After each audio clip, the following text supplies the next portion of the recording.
And our child, we back at it again, another mighty Shabbat. It's beautiful that the Most High brought brothers together. All right, let's start here with the book of Psalms, chapter 133, verse 1. Per usual, every week we got to bring this up. It's the book of Psalms, chapter 133, verse 1, and it reads, Behold, how good and how pleasant it is for brethren to dwell together in unity. We go to Sirach chapter 25, verse 1. It's beautiful for brethren to dwell together in unity. I mean, throughout the week, we got to dwell amongst the heathen. We have to dwell alone with our thoughts. We have to dwell in battle spirits all day, throughout the week, because we're isolated. But when we come here together on the Shabbat, that's the time where we can fully exalt and glorify the name of the Lord. When we praise the Most High together in prayer and in songs and discuss His holy word. And so, you can't take this moment for granted. Don't just think, well, I'm just around a bunch of Negroes. No, you amongst mighty brethren that can give you exhortation and counsel. Whatever you went through this week, and you speak to it or you speak about it amongst your brothers. Bring it out. It's the book of Sirach, chapter 25, and verse 1.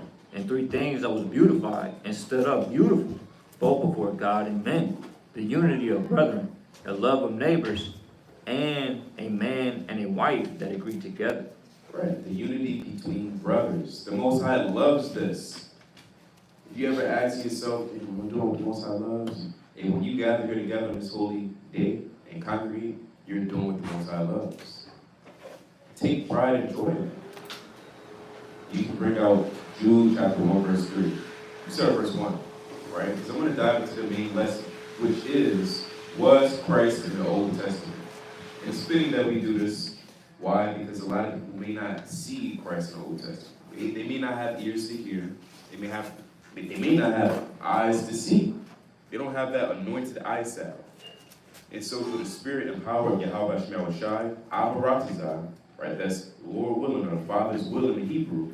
Israel may understand by the end of this lesson that Christ is evident in the Old Testament, what the world may call Old Testament.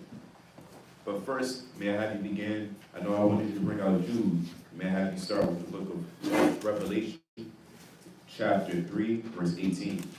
The book of Revelation, chapter 3, and verse 18. I counsel thee to buy me gold tried in the fire. This is what the Lord requires. He wants that gold tried in the fire. We all are that piece of gold, and we have to be tried through the fire. We're tried throughout the week. Monday, maybe 60 degrees, rockabye. Tuesday, maybe 90 degrees. Maybe on a Wednesday, it may kind of turn down a little bit. But on Thursday, it gets to 144 degrees, and you're really being tried. And that's what the Lord wants. And He wants to see you endure that fire. Go ahead. I counsel thee to buy me gold tried in the fire, that thou mayest be rich, and white raiment, that thou mayest be clothed. Right, and white obviously symbolizes purity, holiness. Continue.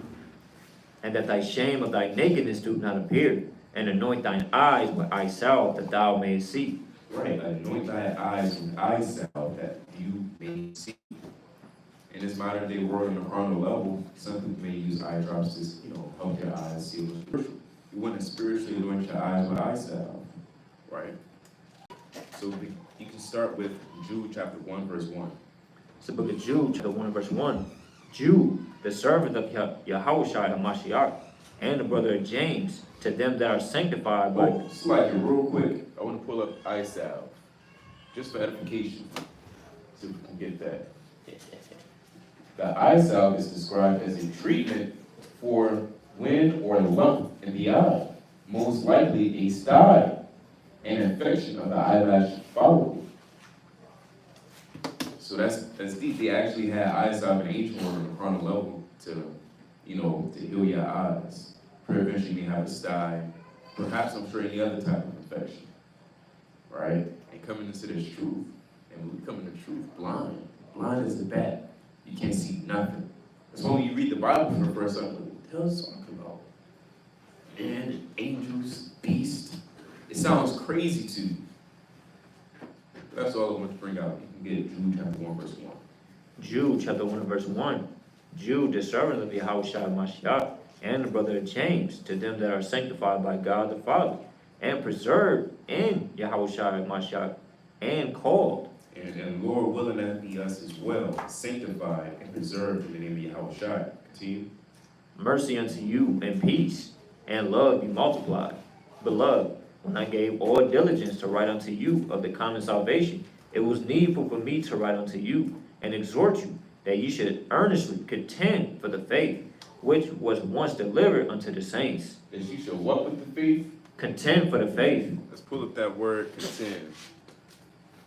That's Jude 1, verse 3. All right. Let's pull up this word contend for Israel.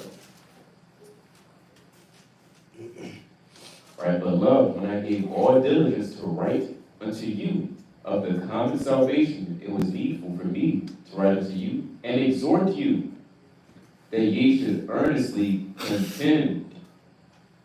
Let's see if it brings it up. To contend. Where is it? Oh, we're looking at. Found that. That's cool. I'll pull up on Google.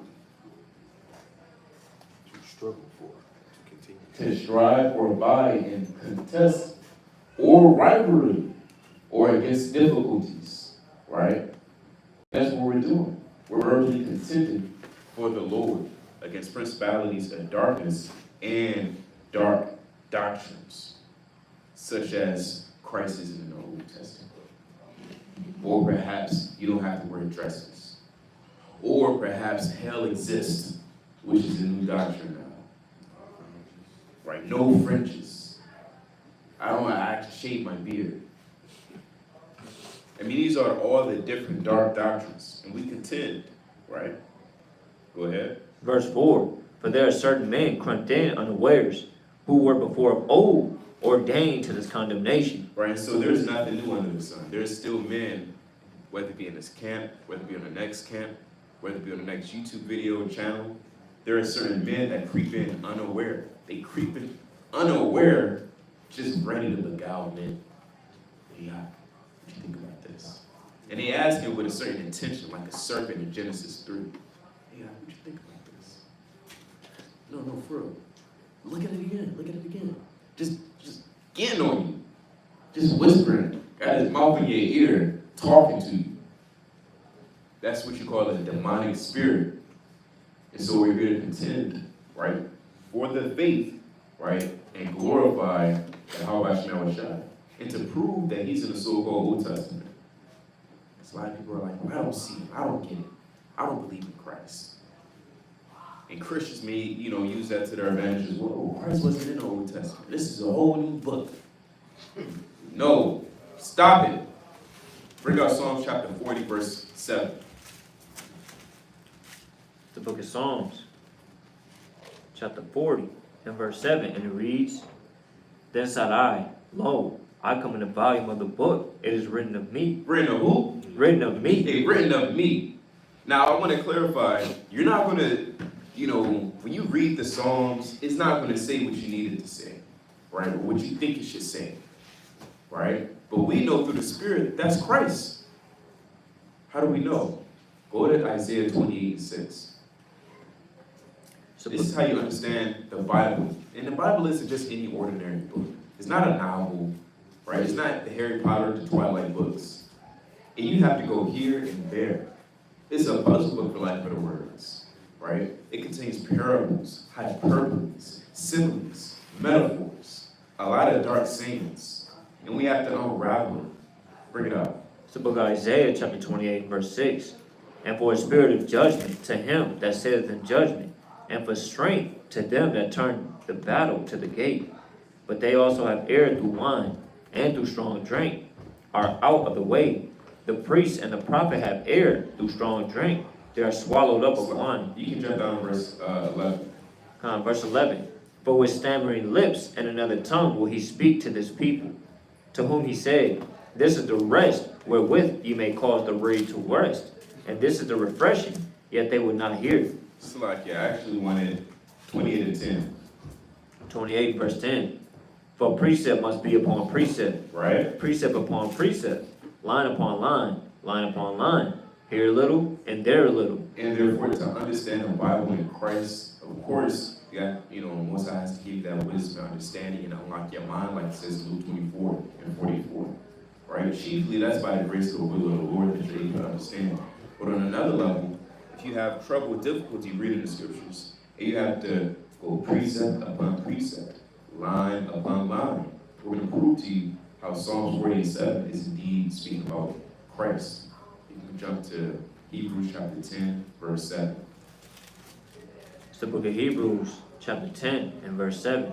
Then said I, Lo, I come in the volume of the book. It is written of me, to do thy will, O God. See that? And so now we have a bit more clear understanding that is Christ. This is Yahweh. Go ahead.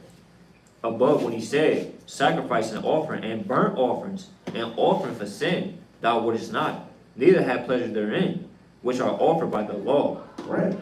Hey, I don't need these old sacrifices anymore. That's what the Lord is saying. That's the message behind this chapter, or at least these two verses. Right? The Lord doesn't need those old sacrifices anymore. He has a better offer. He has his son Yahweh. He's perfect. He's been tried through the fire. He's been tempted by men. He's been tempted by Satan. He's been tempted by thoughts. He's been tempted by doubt. But yet, he prevailed. He was endured and tried through the fire. That was one of the first precepts we brought out in Revelation 3:18. Right? Where's that gold tried by the fire? So you can bring out Hebrews chapter 11, verse 1. Bring out two more. Hebrews chapter 11 and verse 1. It's like a 12 and 2. 12 and verse 2. Hebrews chapter 12 and verse 2. Looking unto Yahushua, the author and finisher of our faith, who for the joy that was set before him endured the cross, despising the shame, and is set down at the right hand of the throne of God. That's right. He's the author and the finisher of our faith. Right? Our faith, when we come into this truth, it starts with him. And it's going to end with him. He's that beginning and he's that end. Now we know the Most High doesn't have a beginning. He's beyond days. He's beyond time. That's something we really can't comprehend. But as for Yahweh, his son, he's that beginning, he's that end. He's the author and the finisher of our faith. Because when we up on that, whatever type of persecution, we have to believe that the Most High is going to forgive us in the name of Christ. That's what happened to the two malefactors. One on the cross, one on the right side, one on the other side. One doubted, and the other, and he believed and had faith. And that was counted his righteousness. Bring out verse 3. Verse 3. For consider him that endures such contradiction of sinners against himself, lest ye be weary and faint in your minds.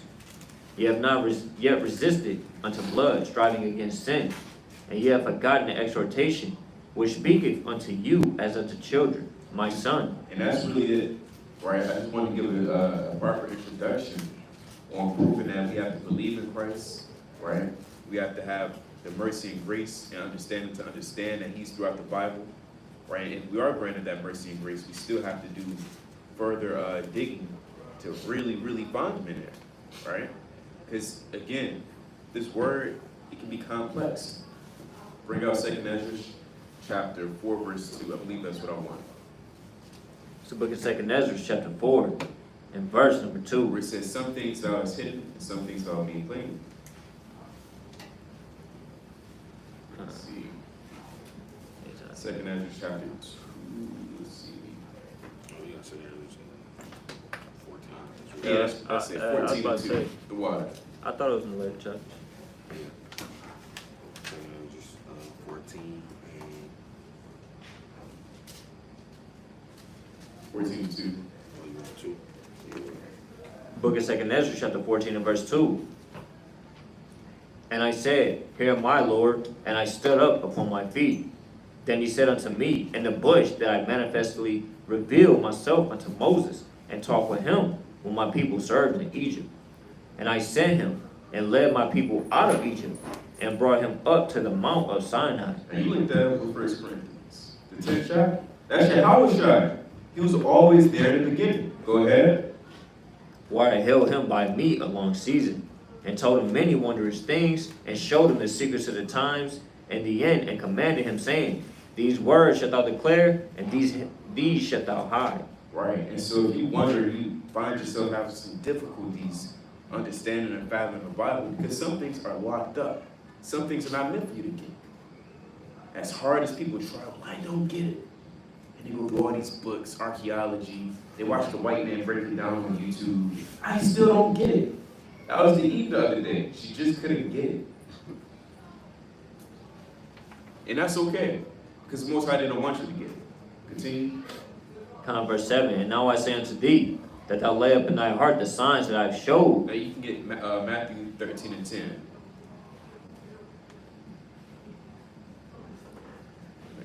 It's the book of Matthew, chapter 13, and verse number 10.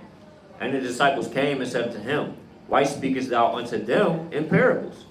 He answered and said unto them, Because it is given unto you to know the mysteries of the kingdom of heaven, but to them it is not given. Right, there was a mystery to the Jews in so-called New Testament. They couldn't see it. Bring out John 8 and 46. The book of John, chapter 8, and verse number 46. Before you get that,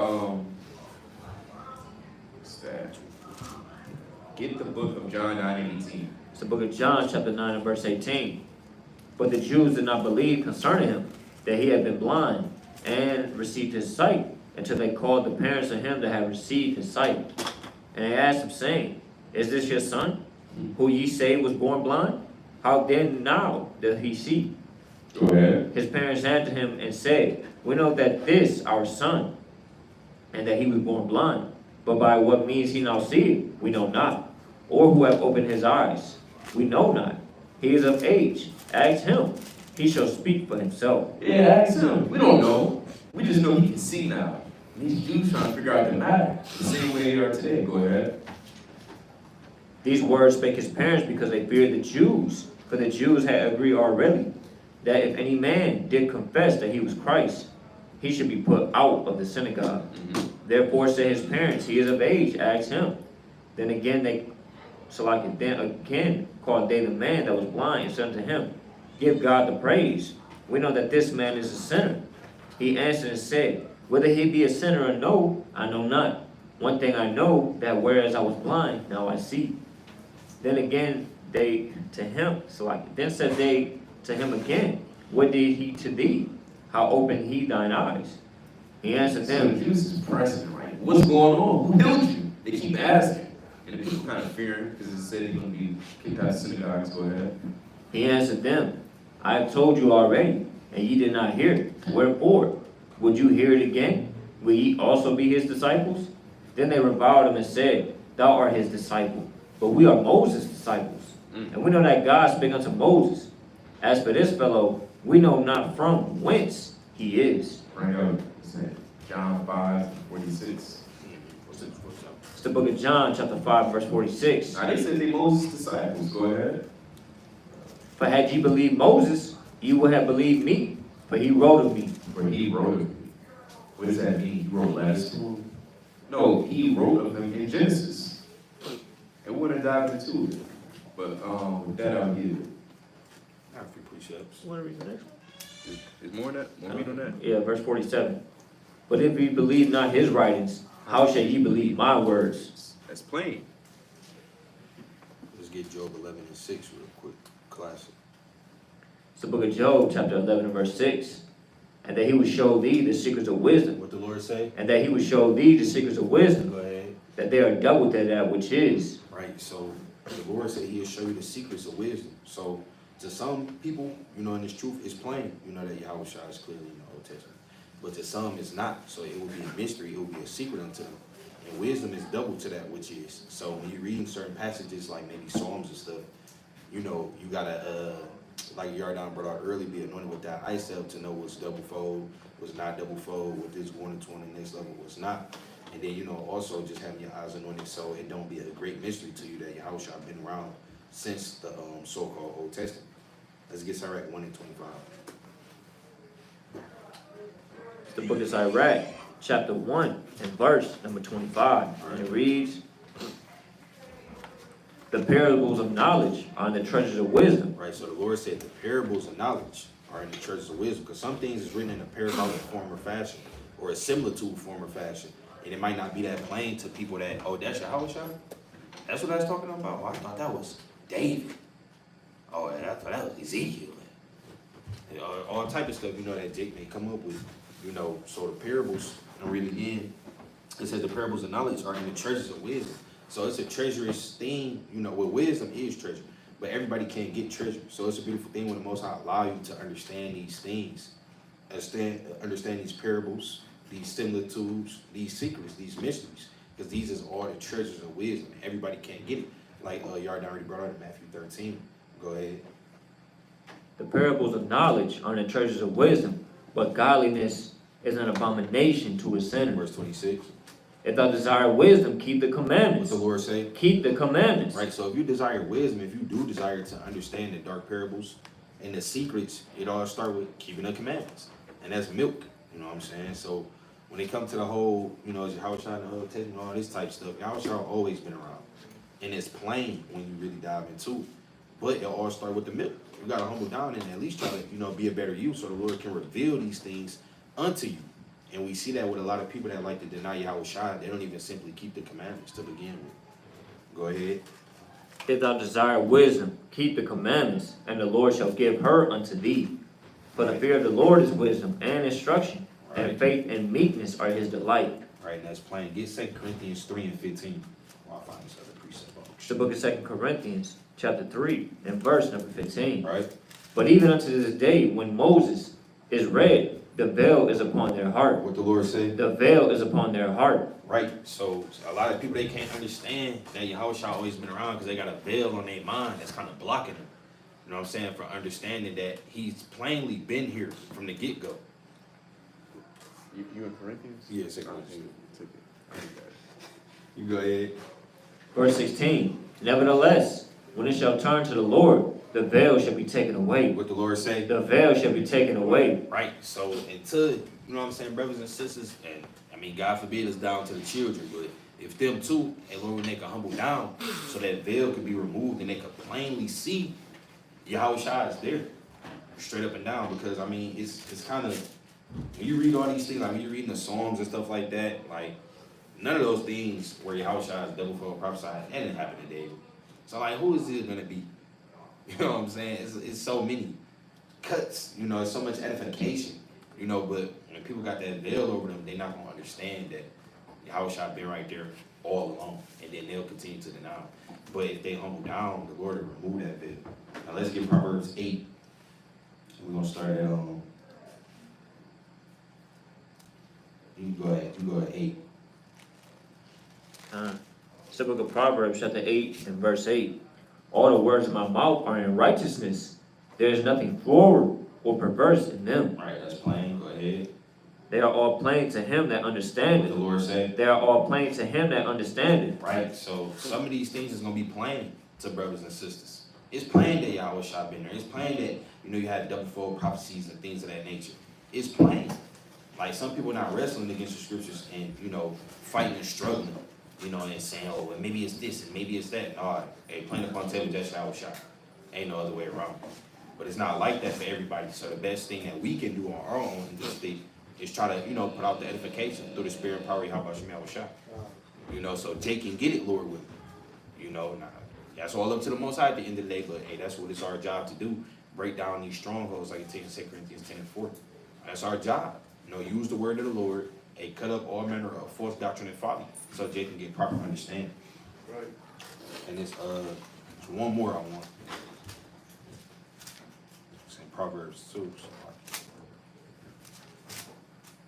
let me see real quick. All right, you go to Proverbs chapter 2, and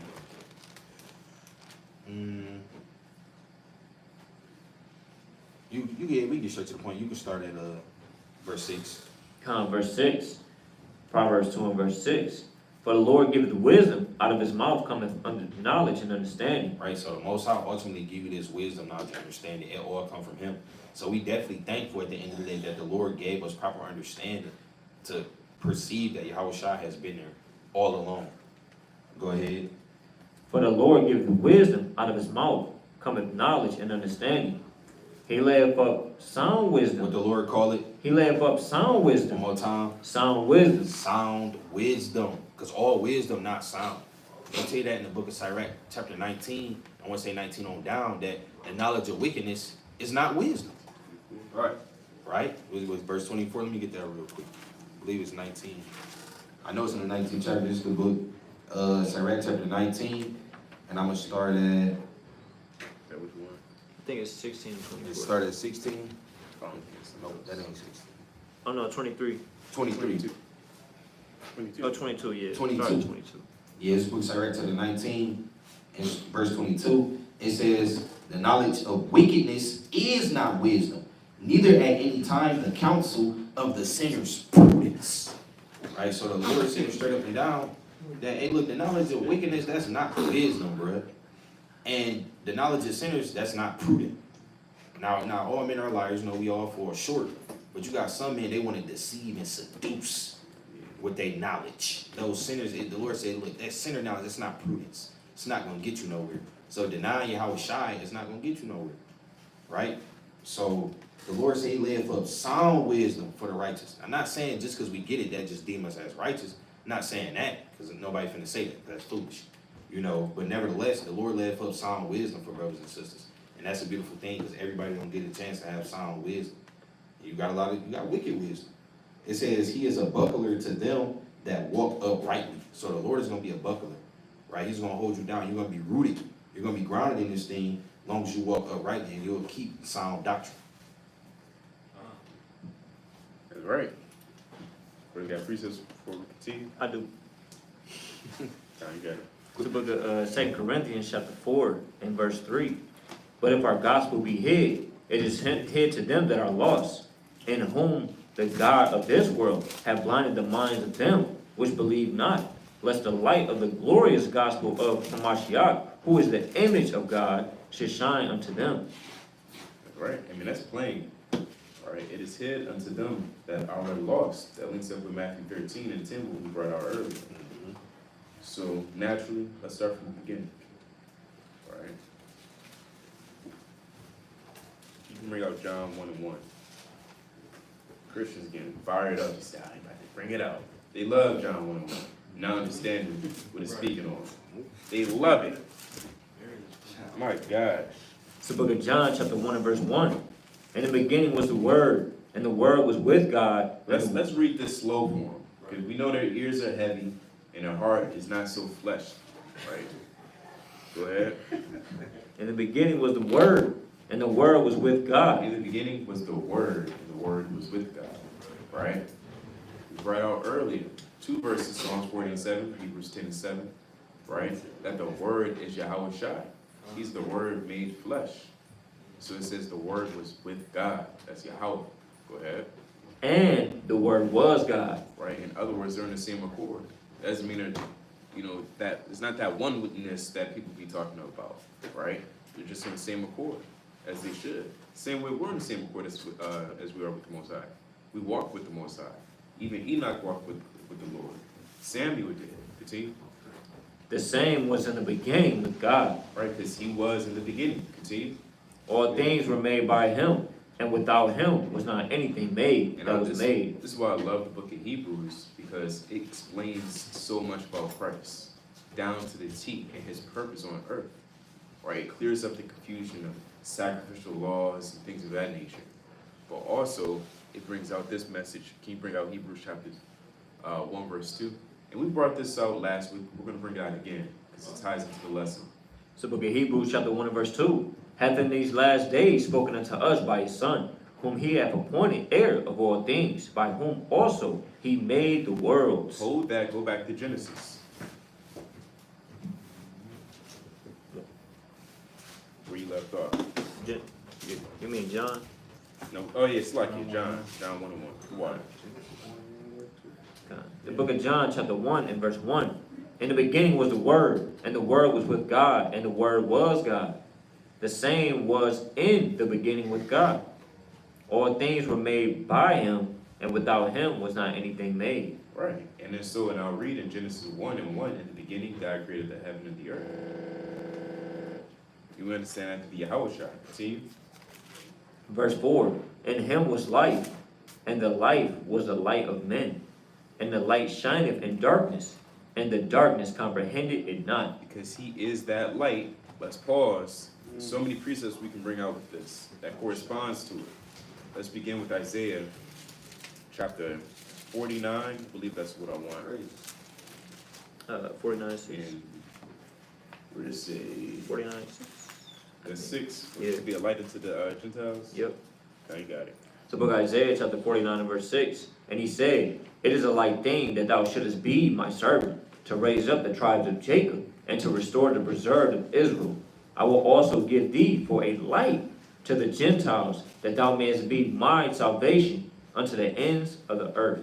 Even on another level, Proverbs 6:23 tells us that the Lord, let me bring it out. We're not quoting nothing. I'm going to bring it out. Book of Proverbs chapter 6 and verse 23. Right. For the commandment is a lamp, and the law is light, and reproofs It's like you got it. of instruction are the way of life. And that's what Yahushua came to do, remove. And he's that light. He's the commandments. But like, if you have the imagination, you can understand. Imagine if the commandments was a person. It would be Christ. Right. Imagine if this word was turned and transformed into a person. That would be Christ. Go ahead. Oh, that was it on that. Con, you go back to John. 1 and 1. Mhm. Book of John chapter 1 and verse 1. In the beginning was the Word. Right at the beginning, the Most High made Christ, and he's that firstborn creation. That we understand to be true. Continue. And the Word was with God, Mhm. and the Word was God. The same was in the beginning with God. All things were made by him, and without him was not anything made that was made. All right, so now we get that good foundation that Christ, he was in the beginning. That's what we get. That's what we understand. We started with the introduction. We rolled it out. We're going to get deeper and deeper into it. Continue. In him was life, and the life was the light of men. And the light shineth in darkness, and the darkness comprehended it not. That's right. That's plain. And the people in darkness, such as the Jews and the Pharisees at that time, they couldn't comprehend Christ. They wasn't able to get pulled out of that darkness because they had a stony heart. Made of stone, Precept. like an adamant rock, a flint. You got it. It's the book of John, Just chapter like 3. he was holding one too. You got it. I was just gonna get 2 Samuel 22 and 29, just touching on, how shall being that lamp and being that light. Come on, bring it up. It's the book of 2 Samuel, chapter 22 and verse 29. For thou art my lamp, O Lord, and the Lord will lighten my darkness. I like that verse. Right, the Lord will lighten my darkness. We got it. Where were we?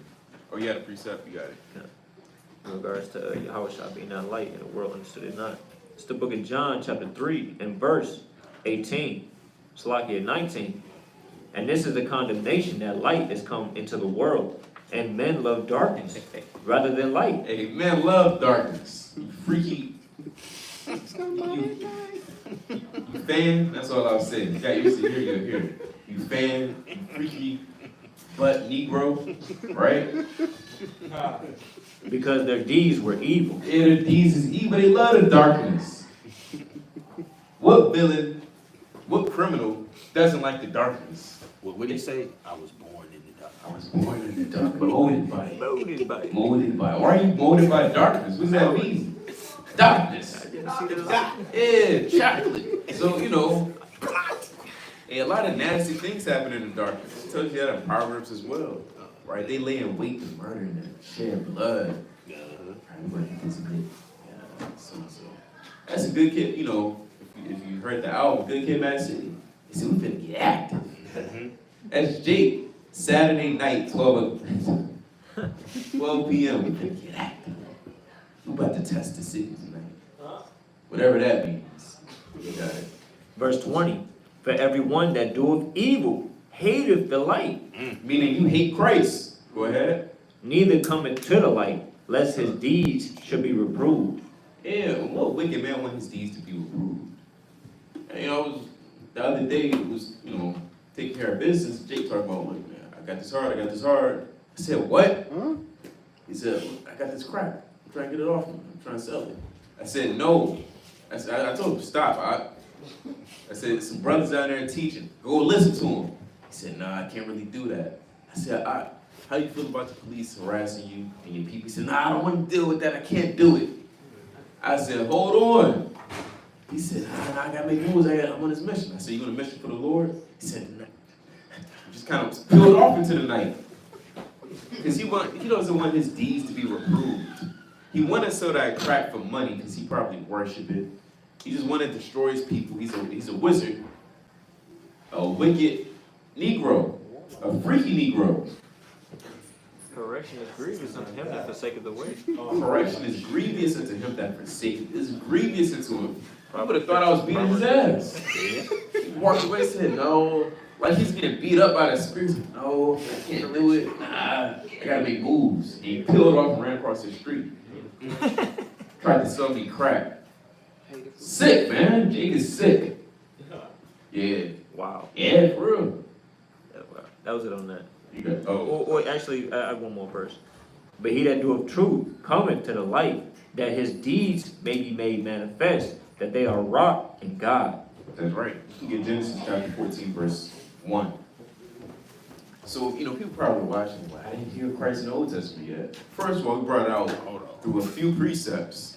But let's dive a little bit deeper, right? If you're saying that, your mind, right? Your mind is in darkness. He brought out a lot of precepts through the Spirit already. But that's not enough, fine. Let's dive into it. Genesis chapter 14 and verse 1.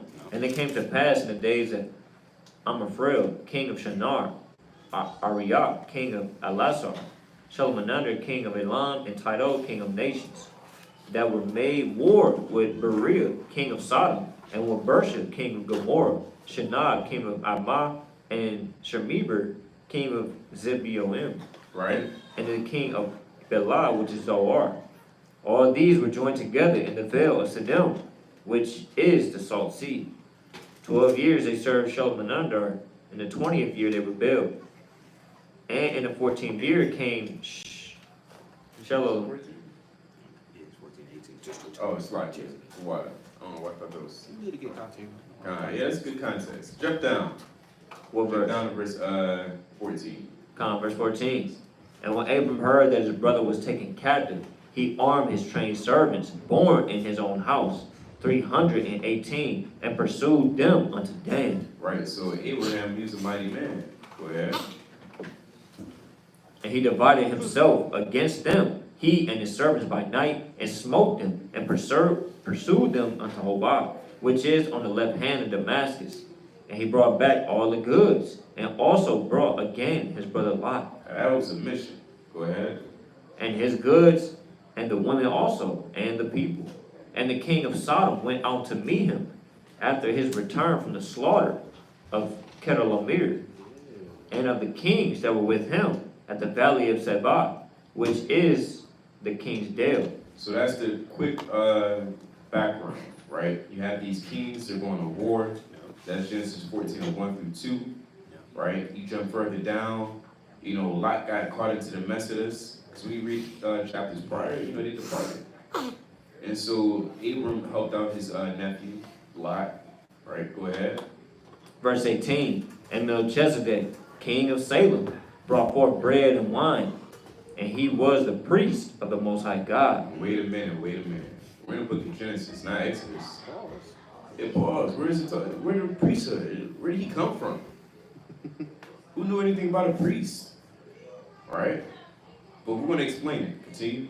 Verse 19, and he blessed him and said, Blessed be Abram of the Most High God, possessor of heaven and earth.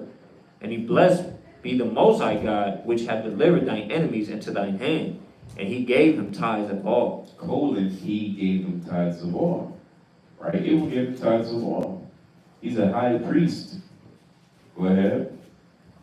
Verse 21, and the king of Sodom said unto Abram, Give me the persons, and take thy goods to thyself. And Abram said to the king of Sodom, I have lifted up my hand unto Yahweh, the Most High God, the possessor of heaven and earth, that I will not take from a 3, even to a shoe latchet. And So real quick, first of all, he's saying, I ain't taking nothing from that man. Right? But go ahead to Hebrews chapter 7. Let's start at verse 1. Right? Because as we mentioned earlier, here a little, there a little. Line must be upon line, precept upon precept. Continue. It's the book of Hebrews, chapter 7, and verse 1. For this Melchizedek, king of Salem, priest of the Most High God, who met Abraham returning from the slaughter of the kings, and blessed him, to whom also Abraham gave a tenth part of all. Right, so Abraham gave him a tenth part of all. Traditionally, as you read the rest of the Torah, you find that it's Israel's duty to give a tenth, aka a tithes, right, to the Levites, right, to the priest. Continue. First being by interpretation, king of righteousness, and after that also king of Salem, which is king of peace. Right, and that's what it means, king righteousness or king peace. Continue. Without father, without mother, without descent, having neither beginning nor end of life, but made like unto the Son of God, abideth a priest continually. Right, he just jumped on the scene, just randomly, when they came on the scene. Just appeared out of nowhere, right, without father or mother. You got verse 12? Verse 4. You got it.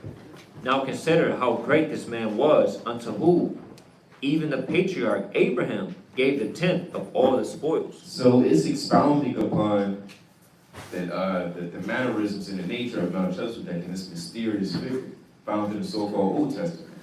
Right? Christians kind of read over that and say, he's just a person, he's just a priest. Right? Go ahead. Verse 5. And verily they that are the sons of Levi, who receive the office of the priesthood, have a commandment to take tithes of the people according to the law. And I love this account because Paul is edifying not only the church, but all of Israel by putting a magnifying glass over Genesis 14 and expounding upon it. Continue. That is of the brethren, though they come out of the loins of Abraham. But he whose descent is not counted from them. Well, I want to pause real quick because now he's explaining, right, and addressing that we understand the priesthood and how we're supposed to give a tenth of all. But how much greater is this mysterious figure by the name of Melchizedek to receive a tenth from Abraham? And within Abraham is Levi, which it was stated. Go ahead. And bless him that had the promises. And without all contradiction, the less is blessed of the better. Right, the less is blessed of the better. We'll explain that. Continue. And here men that die receive tithes, but there he receiveth them, of whom it is witness that he liveth. And as I made... And that's true. The priests do give up the ghost, right? They receive tithes and they give up the ghost. But Yahushua, he received tithes and he lives forever. Continue.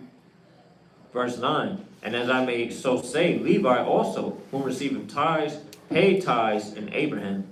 For he was yet in the loins of his father when Melchizedek met him. If therefore perfection were by the Levitical priesthood, for under it the people received the law, what further need was there that another priest should rise after the order of Melchizedek and not be called after the order of Aaron? And so he may be addressing, this is Paul addressing the concerns or thoughts that Israel may be having as you read this letter. What's the point of the Levitical priesthood if this man Melchizedek can be a high priest and he didn't come from Levi? Go ahead.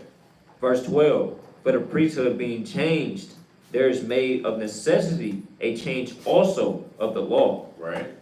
For he of whom these things are spoken pertaineth to another tribe, of which no man gave attendance at the altar. But it is evident that our Lord sprang out of Judah, of which tribe Moses spake nothing concerning priesthood. And it is yet far more evident, for that after the similitude of Melchizedek, there ariseth another priest. That's right. That's a perfect word. I want to Google that word similitude. Right?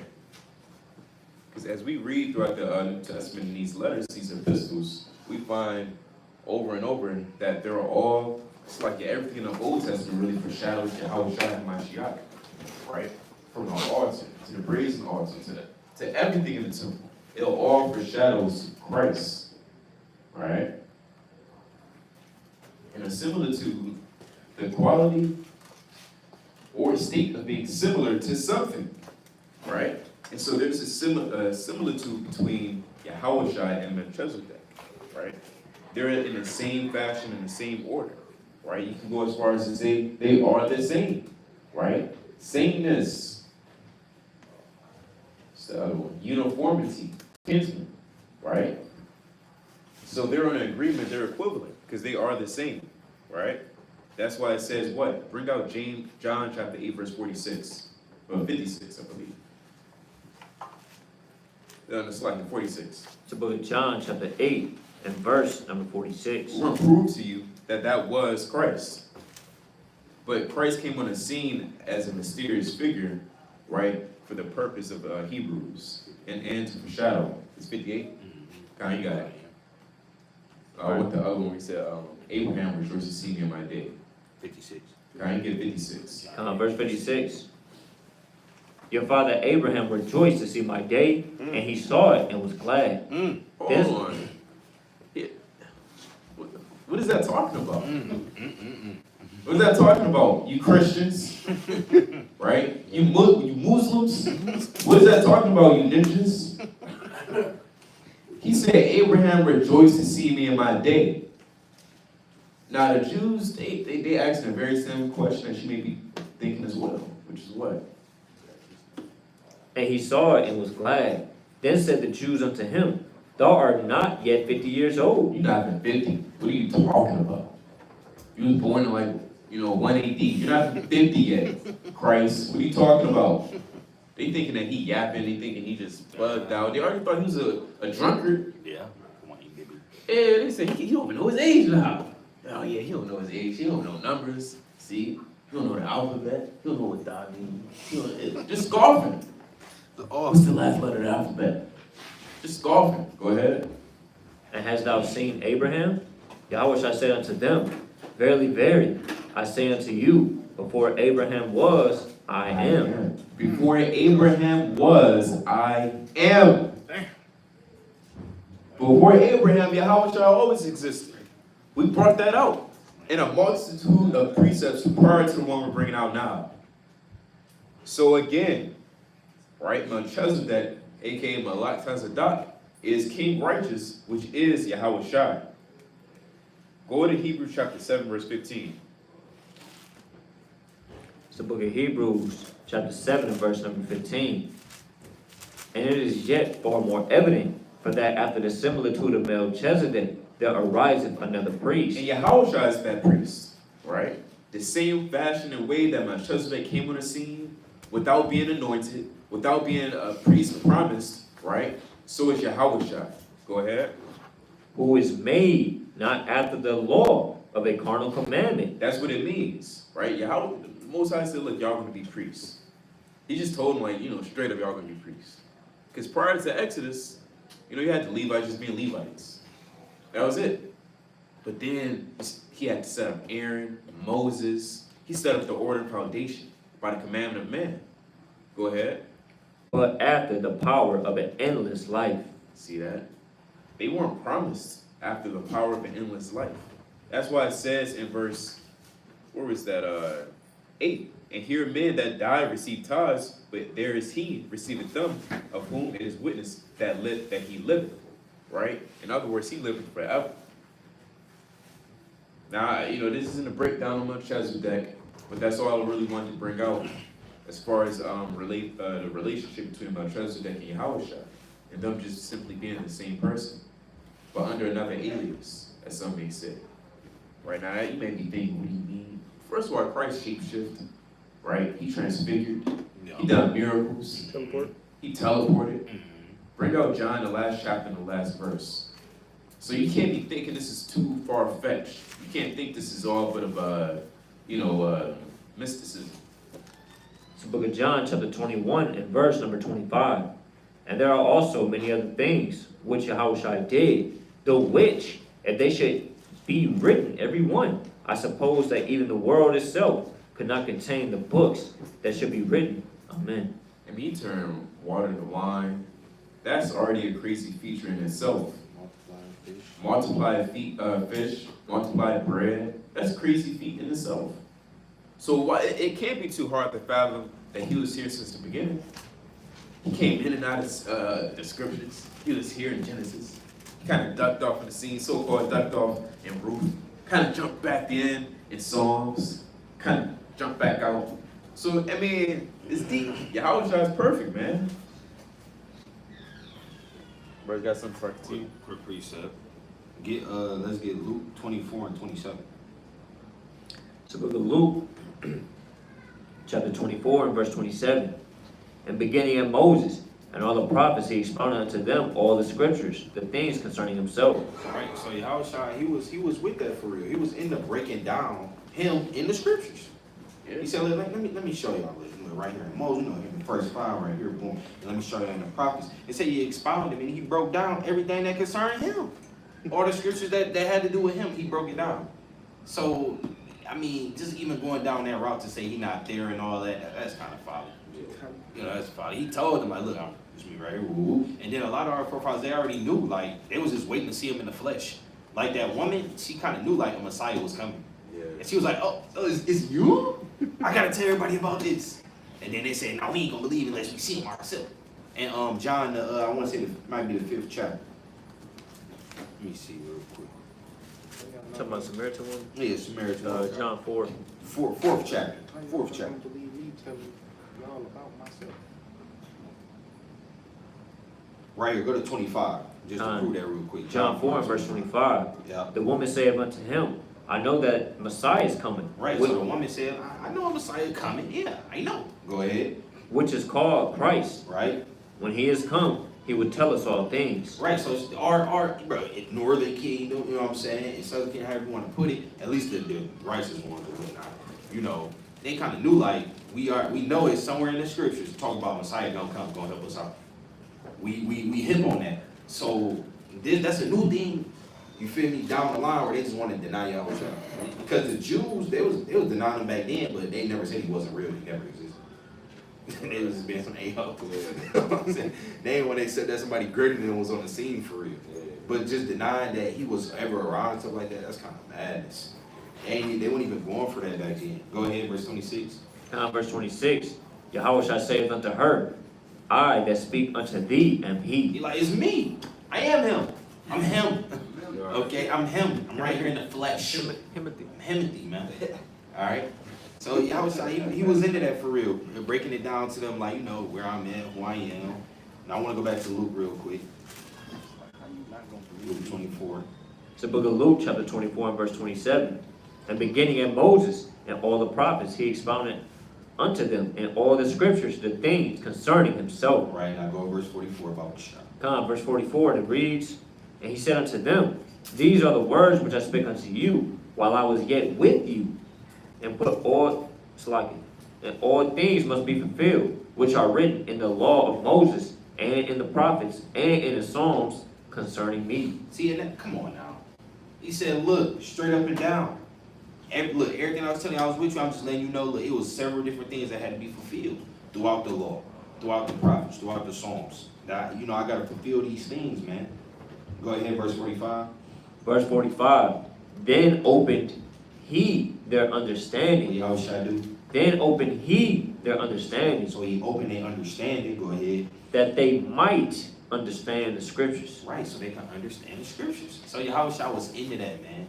He was into breaking it down, expounding, showing them. Like here, boom, boom, boom, boom, right here, and link this over to the boom, there it go. And let them know, like, man, straight up and down. I got a couple more precepts. Now, where you want to keep going? Where you want? Give me a point now. Oh, you got it. If not, you know. I can do All right, Kyle. Now, also, I wanted to touch on, let's get Ephesians 3, and I want to say that's 8. So book of Ephesians chapter 3 and verse 8. Touch on earlier from with that John. Unto me, who am less than the least of all saints, it says grace given. It's like Ephesians 3 and 9. My Yeah, bad. that's what I thought. Ephesians chapter 3 and verse 9. And to make all men see what is the fellowship of the mystery, which from the beginning of the world have been hid in God, who created all things by Yahushua Mashiach. Right, so the Lord created all things by Yahushua. So we dive into Genesis in the beginning. That's really just Yahushua creating everything for real. So going back to John 1 and 1, that's really, it's just Yahushua. It's really plain for real. You know, something you gotta break it down sometime. But that's just Yahushua. You can link that up with Colossians 1 and 15 too, the other classic. Now I want to touch on the Psalms, because I like how Yahushua said that, you know, he revealed everything concerning him in the prophets and the Lord in the Psalms. So let's get Let's go to Psalms 2 first. Go to Psalms 2. You can start at verse 7. It's the book of Psalms, chapter 2 and verse 7. All right. I will declare the decree.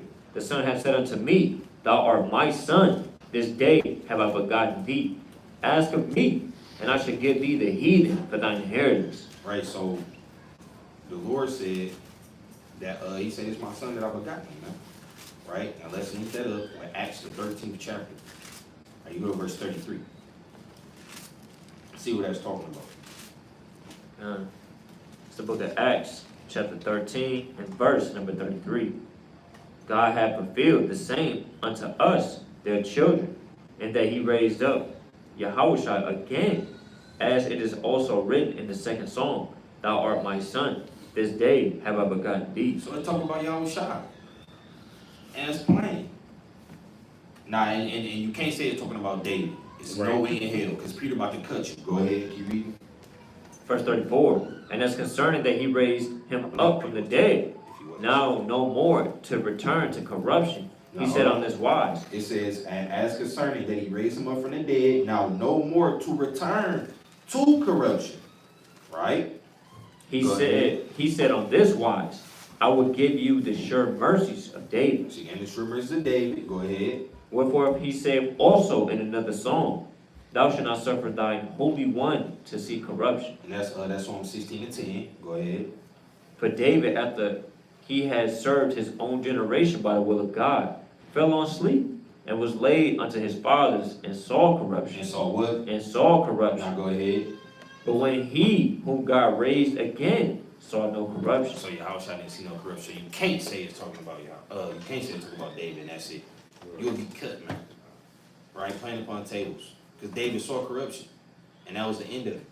Yahushua didn't see no corruption after he was resurrected. Straight up and down. So it's plain and it's evident, right? When you have these double fold scriptures, it's plain that it's talking about Yahushua. Now let's get another milk one. Let's go to Exodus, the 3rd chapter. All right, you start at verse 2. So Exodus 3 and verse 2. And the angel of the Lord appeared unto him in a flame of fire. And I said, the angel of the Lord appeared unto Moses in a flame of fire. Go ahead. Out of the midst of a bush. And he looked, and behold, the bush was burned with fire, and the bush was not consumed. Right, go ahead. And Moses said, I will now turn aside and see this great sight, why the bush is not burnt. Go ahead. And when the Lord saw that he turned aside to see, God called unto him out of the midst of the bush and said, Moses, Moses. And he said, Here am I. Go ahead. And he said, Draw not nigh hither. Put off thy shoes from off thy feet. What the Lord say? Put off thy shoes from off thy feet. Go ahead. For the place whereon thou standest is holy ground. Right. Now, notice the scripture, it say God right there. So somebody may say, they gonna say what they gonna say. All right. But this really Yahushua for real. Because the Most High don't get off his throne and come down to the filthy earth. It's abominable in his sight. His sole of his feet is not finna touch the filthy earth, man.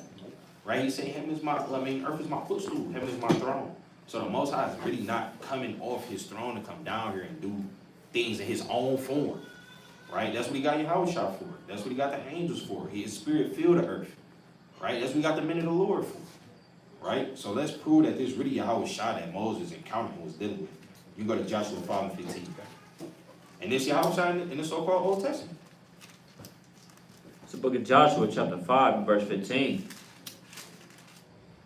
And the captain of the Lord's host said unto Joshua, Loose thy shoe. Matter of fact, you start at 13. Verse 13. And it came to pass when Joshua was by Jericho, that he lifted up his eyes and looked, and behold, there stood a man over against him with his sword drawn in his hand. Now, real quick, and in Exodus you had an angel, right? It said it was an angel of God that was, in the burning bush. All right, now here you got this man, that Joshua had seen with a sword in his hand. Go ahead. And Joshua went unto him and said unto him, Art thou for us or for our adversaries? So Joshua asked me, is you with us or against us? Hold on. Go ahead. And he said, Nay, but as captain of the host of the Lord am I now come. So this is the captain of the host of the Lord. This is the top guy right here. All right? Captain of the host. Captain of the Lord's army, man. Go ahead. And Joshua fell on his face to the earth. Now, hold on. It says Joshua fell on his face to the earth. So this ain't no regular angel. Because if I'm not mistaken, when you read Revelations, the one angel told him, get up. He said, don't bow down. He said, I'm your brother. So we don't, like, not saying you can't reverence them, but you typically don't do that in the way that you would do it to Yahushua. Right? It says he fell on his face to the earth and did worship. Go ahead, because we are to worship the Son. And Give said him unto praise and reverence. Go ahead. and said unto him, what saith my Lord unto his servant? Go ahead. And the captain of the Lord's host said unto Joshua, loose thy foot, lose thy shoe from off thy foot, for the place whereon thou standest is holy. And Joshua did so. Right. So Yahushua told Moses the same thing and Joshua the same thing. And all the time it's a man. It's Yahushua. Right? He told him, hey, loose your shoe, man. Hey, where you standing? It's holy right here. Straight up and down. Now let's go to not Exodus, 2nd Ezra, chapter 14. Like you already brought out earlier. You can bring it up.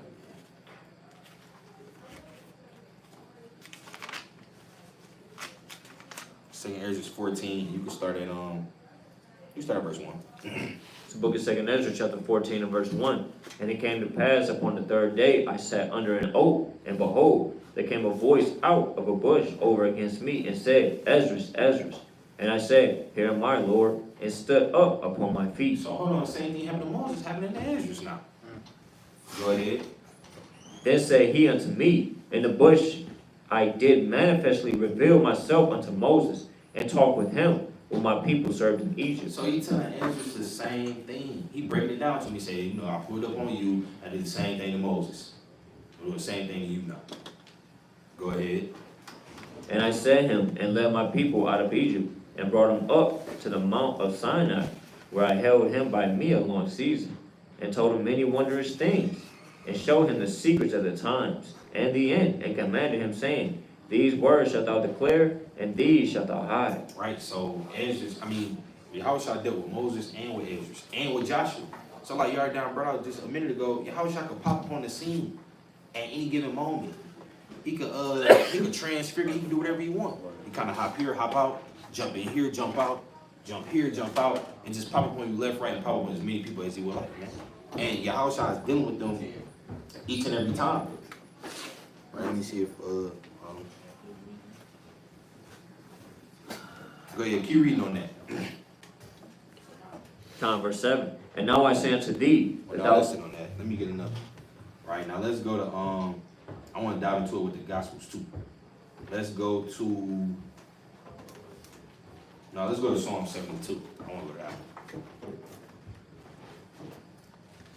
All right, so Yahushua been hopping in and out on the scene, dealing with the servants of the Lord. You can't get around it, man. You can't wing it, say these things. Oh, you just can't, man. All right, you go to Psalm 72 and you can start at, this whole thing kind of fire a lot. It's the whole road for you. Let me see where I want you to start at. I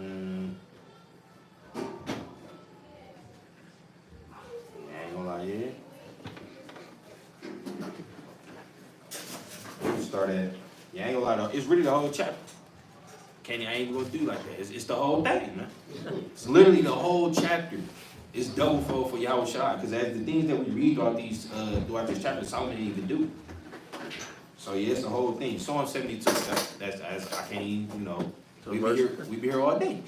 This is literally the whole chapter. So I gotta go to a shorter one. Let's just go to Psalm 69 and 21. Because that is literally the whole thing, man. I don't even want to butcher. It's the book of Psalms, chapter 69 and verse 21. They gave me also gall for my meat, and in my thirst they gave me vinegar to drink. Now, when did this happen to David? When? Right. When was David compassed about with Roman soldiers? When? OT always got to deal with that. When was David compassed about with Roman soldiers, getting thrust through in the side, crown of thorns on his head, and they was trying to give him gall for his meat?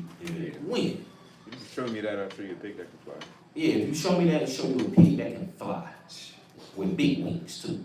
It's not there.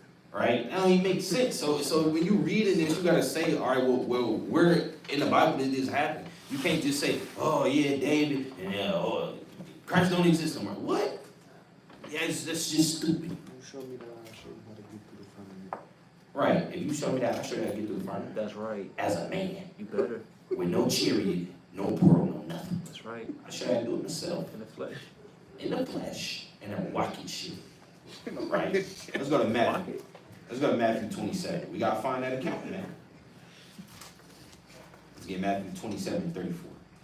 It's the book of Matthew, chapter 27, and verse 34. Right? They gave him vinegar to drink, mingled with gall.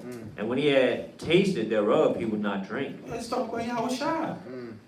I mean, that's plain. But it's written in the Psalms. Didn't we just read in Luke 24 that Yahushua revealed to them everything else concerning him in the Psalms, in the prophets, and in the law? So hold on. When you're reading these things, you gotta search out the matter. Because I mean, Yahushua is evident. We didn't show y'all this man in the form of an angel, a burning bush, Melchizedek, the creation. So y'all done been proved everything just within the OT. Without even, like, come on now, it's plain. Right? And let's, let me see. You really could, you keep reading because the next one is in Psalms 22. So, go ahead. And it was still in Matthew? Yeah. All right. Matthew 27 and 35. Yeah. And they crucified him and parted his garments, casting lots, that it might be fulfilled, which was spoken by the prophet. Hold on, that it might be fulfilled, which was spoken by the prophet. It does. So that would clearly mean where this is written at in Psalms, it was a prophecy. So hold on, it's no way in hell that you read that and just say, you know, oh well, yeah, that is a song talking about David, when David wasn't even around the time of Rome. What the hell? Make it make sense. You can't make it make sense. You can't. It's foolishness. See that? It's foolishness. Show me when David was kind of around, you know, with the 12, you know, doing this thing, and oh, you know, all of a sudden, you know, it's his turn to be crucified now. It's not there. What the hell? It's not there. You won't see it. Israelites 1, fake doctrine 0. OT only is. Go ahead. Yeah, that's madness. Verse 36, and sitting down, they watched him there, and sat up Oh, you over finished it. that out? You said you started as a prophet. Yeah, They parted my garments among them, and upon my vesture did they cast lots. When did this happen today? It never happened. There's no account. But let's go to Psalms, where it's written. Psalm 22. So you could start at, 18. No, actually you start at 16.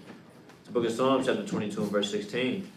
But dogs have compassed me, the assembly of the wicked have enclosed me. They pierced my hands and my feet. Hold on. When did David's hands and feet get pierced? I don't think. I mean, surely we would know. Surely we would know. I never read that. I don't see it. Is it something we missing? We missing something? Is it in Chronicles? What are we doing? Right. What are we doing? Is it in the Chronicles? What are we doing? I think it's somewhere in the Chronicles where his feet and his hands got pierced. What are we doing? Right there. They say it's in the books we don't have. It's in the book of Jubilee. The book of Gad. It's in the book of Gad. The Gospel of Thomas. Right, the 151st Psalm. That's what the OT say. Yeah, y'all know what y'all talking about. What brother say? Dumb think he got the book of Gad. They kind of say this in the book of Gad, in the book of Jubilee. They say it's his own book in the Wars of David that y'all don't know about.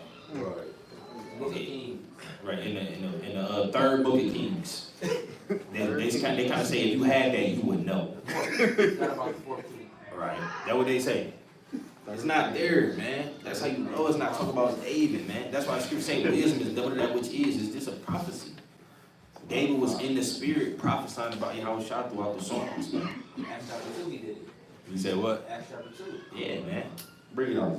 Verse 17. I'm going to tell all my bones. They look and stare upon me. They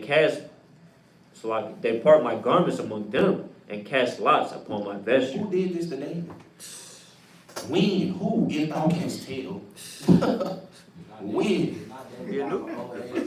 Like, come on, man. When did this happen, bro? Like, David was a man of war who was slaughtering and running through the heathen, bro. The only person he really ran from was Saul. And that's about it. And he did that out of wit, for real. Yeah. You know, because he said, look, I ain't finna touch the Lord anointed. This is what it is. Yeah. Even though Saul was off, David still respected him. He said, well, look, hey, he the Lord anointed right about now. I ain't gonna do that. Then he ran from his son, too. Right? And that was it. And last time I checked, it didn't happen, man. It just ain't happening. So let's all talk about Yahweh Shai, but it's prophesied in the Psalms. Let's get Psalms 34. You go to verse 20. It's the book of Psalms, chapter 34, and verse 20. He keepeth all his bones, not one of them is broken. Right. And I talk about Yahweh Shai again. Let's get it. Let's go to John, chapter 19.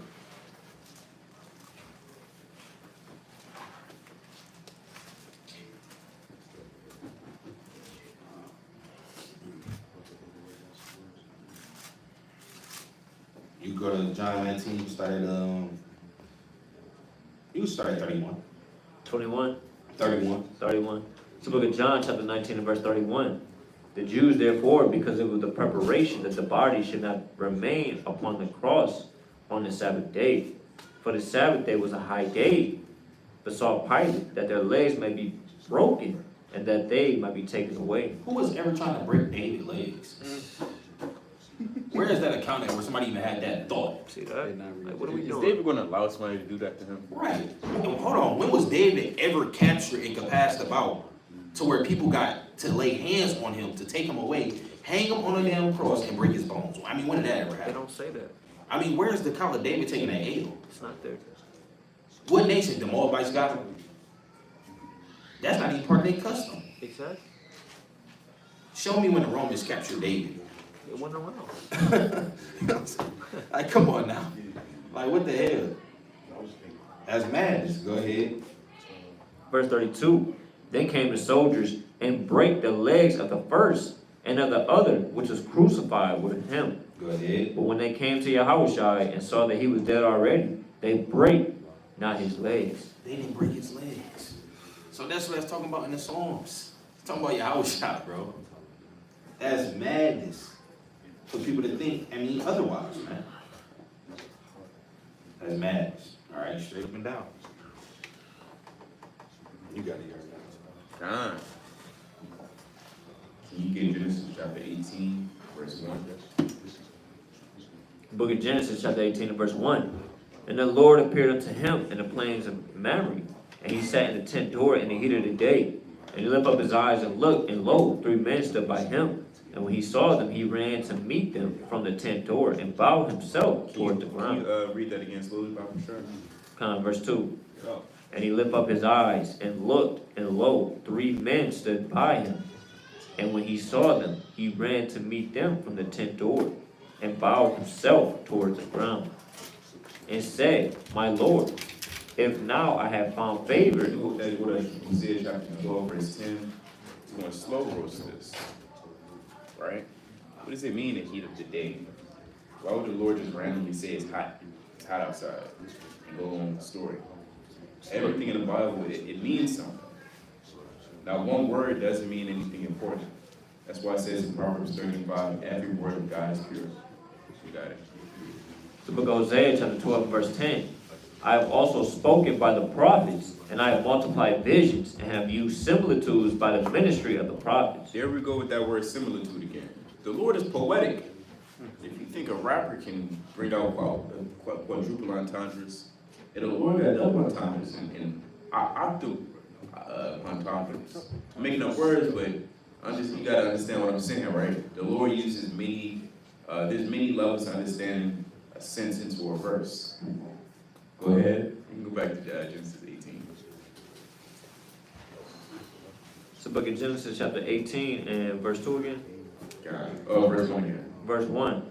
And the Lord appeared unto him in the plains of Mamre, and he sat at the tent door in the heat of the day. In the heat of the day.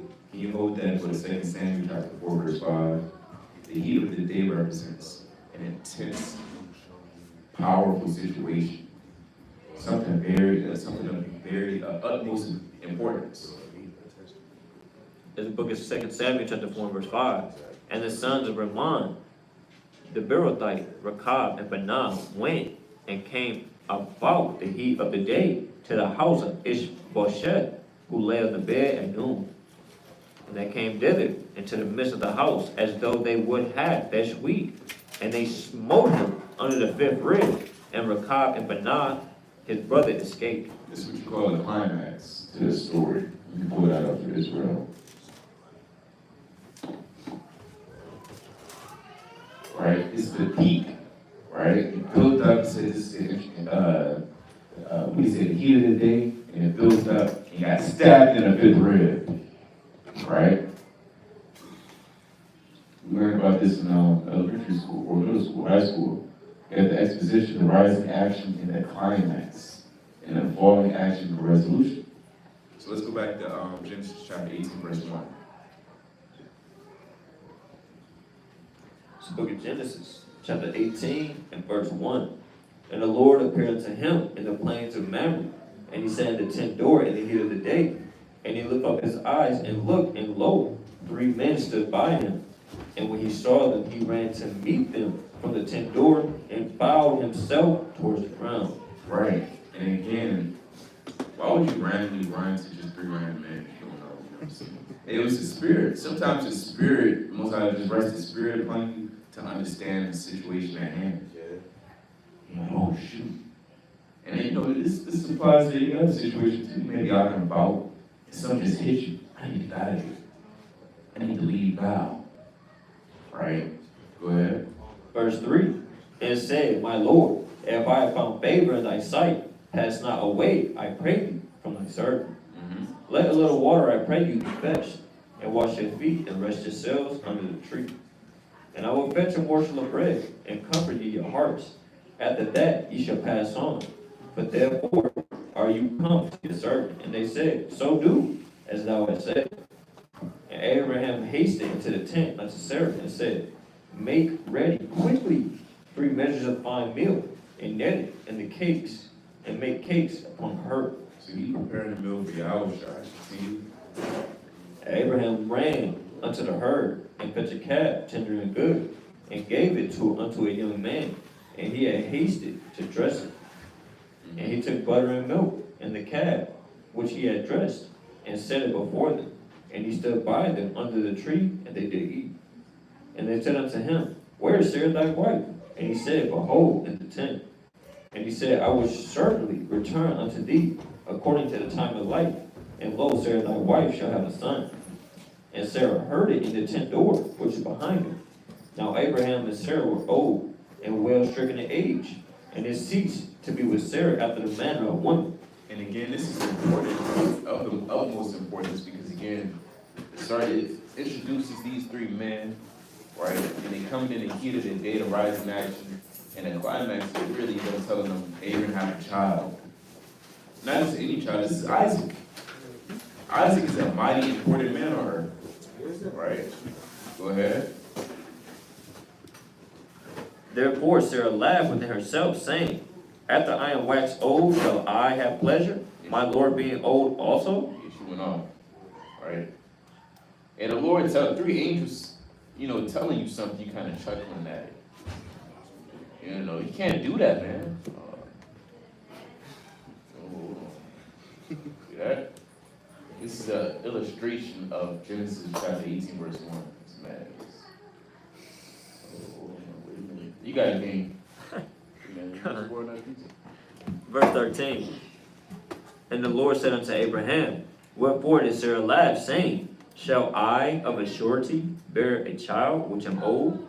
Is there anything too hard for the Lord? At the time appointed will I return unto thee, according to the time of life. Cut. Is there anything too hard for the Lord? Go ahead. At the time appointed will I return unto thee, according to the time of life, and Sarah shall have a son. Go ahead. Then Sarah denied, saying, I laughed not, but she was afraid. And he said, Nay, but thou didst laugh. Wow. Just denying. Just, It's not comely. Right? Go ahead. And the men rose up from thence, and looked toward Sodom. And Abraham went with them to bring them on the way. And the Lord said, Shall I hide from Abraham the thing which I do? Seeing that Abraham shall surely become a great and mighty nation, and all the nations of the earth shall be blessed in him. For I know him, he will command his children and his household after him. And that's what we gotta do. We're gonna command our children, our household after us. Or really after the Lord. you got it. And they shall keep the way of the Lord to do justice and judgment, that the Lord may bring upon Abraham that which he hath spoken to him. And the Lord said, because of the cry of Sodom and Gomorrah is great, and because their sin is very grievous, I will go down now and see whether they have done altogether according to the cry of it, which is to come unto me. Right, and so whenever an angel pops up on the scene, just know it's about to get real. Right. It's about to get real serious. We're talking about the introduction of Isaac, the next mighty patriarch. We're talking about Sodom and Gomorrah.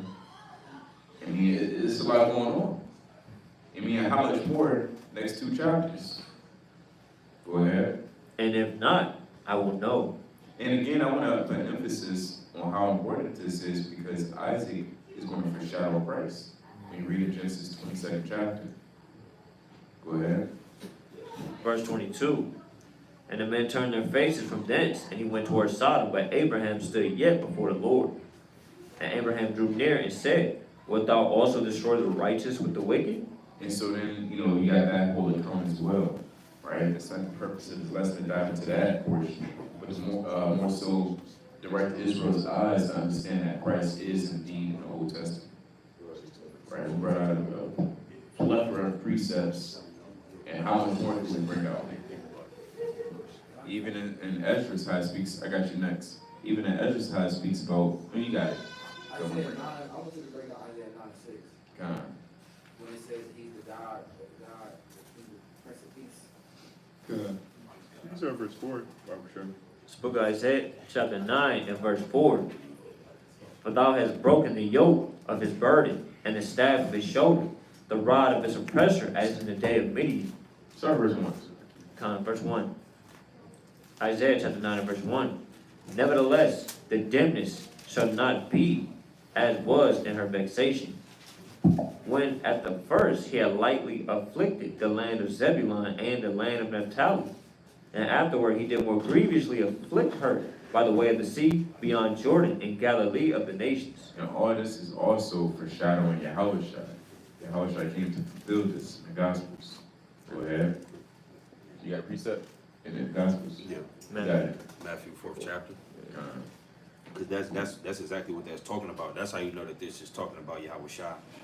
Isaiah 9:1 through 2. You link that up with Matthew 4, and you can start at 14 all the way down to 16. You know? So book of Matthew chapter 4 and verse 14. That it might be fulfilled. That it what? That it might be fulfilled. And it might be fulfilled. Go ahead. Which was spoken by Isaiah the prophet, Right, saying, that's Isaiah. So it's literally telling you that what was spoken in Isaiah is going to be fulfilled by Yahushua. Go ahead. the land of Zebulun and the land of Naphtali, by the way of the sea, beyond Jordan, Galilee of the Gentiles. Right, and notice they called them Gentiles, and that's Northern Kingdom. So that's another clear, clean, concise cut that lets you know these Gentiles that salvation being preached on the New Testament is literally just Northern Kingdom. Go ahead. Verse 16, the people which sat in darkness saw great light, Right. and to them which sat in the region and the shadow of death, light is sprung up. Right, and that go to, let me back over yard down brought out earlier as well. Yahushua is that light. He is that preacher to the Gentiles that was lost. He is that light. So let me back what he said earlier. And then you go back to Isaiah 9:1 through 2, it said the same thing. I want you to jump down to 6. What you got here? Unto us is born, unto us a son given. Oh, It says, okay. the mighty God, the everlasting Father, the Prince of Peace. You can read 6. Book of Isaiah chapter 9 and verse 6.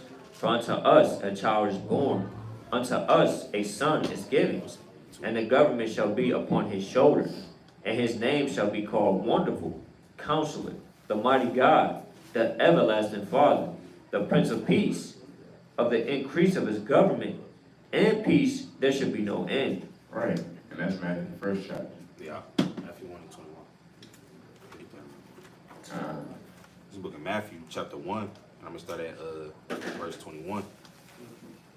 It says, well, actually 2, Matthew 2 and 6 as well. I'll go to 1 first. Matthew 1 and 21, she shall bring forth a son, and thou shalt call his name Yahushua, for he shall save his people from their sins.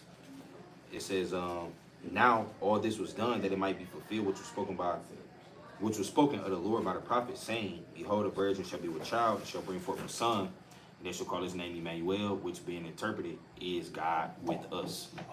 And then also, Matthew 2:6, it says, And thou, Bethlehem, in the land of Judah, are not the least among the princes of Judah, for out of thee shall come a governor that shall rule my people Israel. So it's not talking about Yahushua. You can go back to it. Verse 6, Isaiah 9:6. For unto us a child is born, unto us a son is given. Now it say unto us a child is born, a son is given, right? So that's Yahushua all day long. Go ahead. And the government shall be upon his shoulder. And the what? And the government shall be upon his And shoulder. they say the government shall be upon his shoulder. And we just read that a governor is gonna be for us in Matthew 2:6, a governor. It says, for out of thee shall come a governor that shall rule my people Israel. So the government is gonna be us, and the government is gonna be Yahushua ruling over us in the kingdom.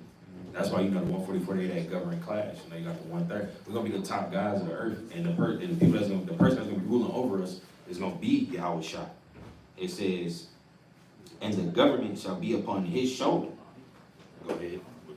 I just want to touch on that. Well, you keep And his name shall be called Wonderful, Counselor, the Mighty God, the Everlasting Father, the Prince of Peace. Right, and all those is really just titles for Yahushua.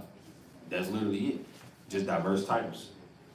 And you go ahead, verse 7. Of the increase of his government and peace there shall be no end upon the throne of David and upon his kingdom, to order it and to establish it with judgment and justice from henceforth even forever. The zeal of the Lord of hosts will perform this. Right, and that's plain. It's all just talking about Yahushua. Plain. I mean, it's really plain for it. It really ain't no in-depth expounding. You know, you could take it there, but you know, that's Yahushua that's gonna have that everlasting kingdom. Okay, you got it. Daniel 9:25. Come. It's a clear cut. Daniel chapter 9, verse And you 25. can read about that in Psalm 72 about how Yahushua gonna have that beautiful kingdom that's gonna last forever and ever. It personified for Solomon, but it's Yahushua. I was gonna bring that up, but I wasn't gonna bring up another. I was just gonna last one. Yeah. Daniel 9:25. Book of Daniel chapter 9 and verse 25. Know therefore and understand that from the going forth to the commandment to restore and to build Jerusalem unto the Messiah the Prince, Onto the who? unto the Messiah the Prince, shall be 7 weeks and 62 weeks. The street shall be built again, and the wall even in troublous times. Which is 400 years going into Ezra time. You understand? After Ezra, he would be born in Rome. You understand? Personifying prophetically that he was already prophesied to come as the Messiah. Yeah. There is no other person, no other entity who could be the Messiah besides Christ, which is in Daniel. How? It's Zechariah 9:9 in classic. This book of Zechariah chapter 9 and verse number 9. Rejoice greatly, O daughter of Zion. Shout, O daughter of Jerusalem. All right. Behold, thy king cometh What the unto Lord thee. say? Behold, thy king cometh unto Right. thee. Thy king cometh unto thee. Go ahead. He is just, having salvation, lowly, and riding upon an ass, and upon a colt, the foal of an ass. And you link that up with Matthew 21:4-5. You got it. It's all right, 51-10. No, Oh no, that was how he had a point. He said it's all right, 51-10. I'll bring that. That'll be the last one. You link that up with Psalms 110:1. Damn, I didn't bring it. It's the 7th chapter. I know, right? Second chapter. I want to bring out Second the first Ezra chapter. 13 chapter. I want to bring out a lot, but you know, who goes out with yours? What you say, Zion? Sorry, 51-10. Sorry, 51-10. It's all right. 51 and verse 10. Yeah. It's a book of Sirach, right? The book of Sirach, chapter 51, and verse 10, and it reads, I called upon the Lord, the Father of my Lord, that he will not leave me in the days of my trouble, and in the time of the proud, when there was no help. That's right. Called upon the Lord, the Father of his Lord. Bring out Hebrews 12 and 2. Hebrews 12 and 2. It's the book of Hebrews, chapter 12, and verse 2. Looking unto Yahushua, the author and finisher of our faith, who for the joy that was set before him endured the cross, despising the shame, and is set down at the right hand of the throne of God. That's right. We have to acknowledge make reference to Yahushua as well. We praise the Most High, but in the name of Yahushua, because he's that mediator, That's right. right? And the Father, it's like the Son isn't above the Father, but the Father above the Son. Just so we make that distinction clear. There's a lot of Old Testament Israelites, they believe within your heart deeply. They're putting Yahushua above the Lord. That's what the ancient Jews were saying. That's what the ancient Pharisees, Sadducees, that's what their statement was. Right? But we're here to say, I mean, even Yahushua acknowledged the Heavenly Father was above him. Right? So with that, we're going to bid Israel Shalom. Aparat Israel's been edified through the spirit and power of Yahweh Shai. That was the Shabbat lesson. Was Christ in the Old Testament. Kwame Shrugged. Kwame Shrugged.